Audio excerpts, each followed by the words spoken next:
ஜீவன் முக்தர்கள் மலிந்த ஒரு நாடு நம்முடைய நாடு. இந்தியாவில் பார்த்தா அங்கே ஒரு ஞானி, இங்கே ஒரு ஞானி. திருவண்ணாமலைக்குள்ளே போகும்பொழுது ஆச்சரியமாக இருக்கும்.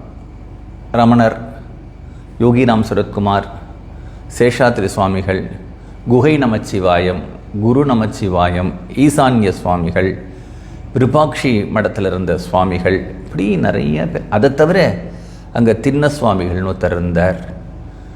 கொஞ்சம் தள்ளி போனால் தபோவன ஞானானந்தர், இன்னும் கொஞ்சம் தள்ளி போனால் பூண்டி மகாத்மா, இன்னும் கொஞ்சம் தள்ளி போனால் விட்டோபா.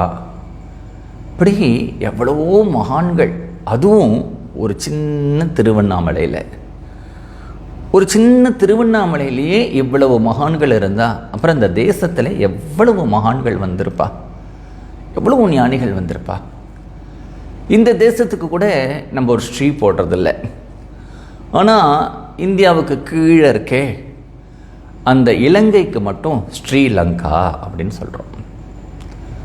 நான் யோசித்து பார்த்தேன், இந்த தேசத்துக்கு மட்டும் எல்லாரும் ஸ்ரீலங்கா ஸ்ரீலங்கான்னு சொல்லுவானே அப்படின்னு சிந்தனை பண்ணி பார்க்கும் பொழுது இப்படி இருக்குமோ அப்படின்னு தோணித்து எனக்கு. ஜெகன்மாதாவான பிராட்டி லக்ஷ்மி 10 மாதங்கள் அசோகவனத்தில் இருந்தா. சீதை அங்கே தானே இருந்தா. லக்ஷ்மி சாக்ஷாத் ஸ்ரீ 10 மாதங்கள் இந்த அசோகவனத்தில் இருந்ததுனால அந்த தேசத்துக்கே ஸ்ரீலங்கா அப்படின்னு ஒரு பேர்